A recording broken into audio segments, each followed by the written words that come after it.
ওই যে ওই রেডি যে বলেন ঠিক প্রশ্ন করবেন আমার থেকে বলে দিব। বিসমিল্লাহির রহমানির রহিম।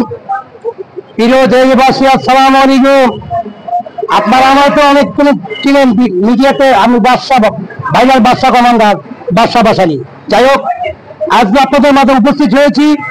আমি জানেন যে আমি একজন মুক্তিযোদ্ধা কমান্ডার। আমি 71-এর মুক্তিযোদ্ধা সংগ্রাম পরিষদ কেন্দ্র কমিটির সাংগঠনিক সম্পাদক এবং 71-এর মেজর জিয়া জেলা বাহিনীর 3টি সেক্টরের subsector commander. 2 number sector commander major AKM Haider, আমি subsector commander. 8 number sector major Manju জিয়ার হত্যাকারী, আমিও 8 number sector subsector commander. 9 number sector commander major M A Jalil, আমিও সহকারী সাবসেক্টর কমান্ডার। আমার সাথে ছিল মেজর হেমাদুদ্দিন বিরবিক, আমিও সাবসেক্টর কমান্ডার। যা সাংবাদিক ভাইরা, আমার সাংবাদিক ভাইরা, আসসালামু আলাইকুম। আমি দীর্ঘ 2021 সাল থেকে ফেসিবাদ শেখ হাসিনা সরকারের বিরুদ্ধে রাজপথে আমি রিক্সা চালিয়ে আন্দোলন সংগ্রাম করেছিলাম। আমার পরিচয় আছে একজন বড় রিক্সাওয়ালা। এখনো আমি রিক্সা চালাই না। পেঁয়াজ দিয়ে ঘাটতে গেলে বাদশা বাসানির পিছের ভিডিও থেকে আপনারা দেখবেন, নতুন কিছু বলা নাই। আমি দেখেছি যুদ্ধের ঘোষণা একটা আছে 2024 সালে 14 এপ্রিল 1 বৈশাখ আমি বাদশা বাসানি বাংলাদেশ জাতীয় দল বিএনপি পার্টি অফিসে জাসার সাংস্কৃতিক অনুষ্ঠানে আমার নিজের লেখা দ্বিতীয় মুক্তিযুদ্ধ গান কণ্ঠ দিয়েছিলেন আমার সাংস্কৃতিক সম্পাদক নাজমুল। দ্বিতীয় মুক্তিযুদ্ধ ঘোষণা গানের মাধ্যমে 2024 সালের 14 এপ্রিল 1 বৈশাখ আমি বাদশা বাসানি দিয়েছিলাম।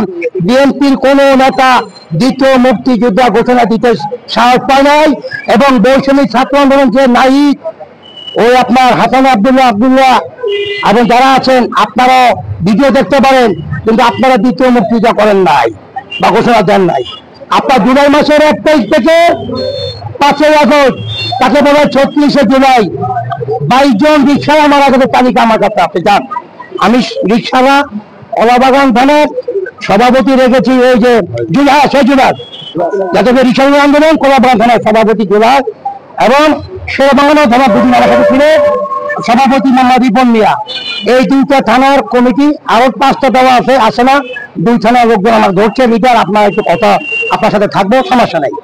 কিন্তু আমি বিএনপির কর্মী, জিয়ার সৈনিক, একটা কথা বলতে চাই, যারা বিএনপি করে নেতা মেনে ঘরে ঘরে, কর্মী মেনে বড় ভাগ্য করে নেতা হন না, কর্মী হন, কাজে দিব। এই যে দেখি চাঁদাবাদী সন্ত্রাসী শুরু হয়ে গেছে। কাল দেখলাম জাকারিয়া হোটেল, আপনার গুলশান বহানি একটা, এখানে একটা মেয়ে কেলেঙ্কারি, একটা ঝামেলা হয়েছে। কিন্তু একটা জিনিস কি কেন করবেন?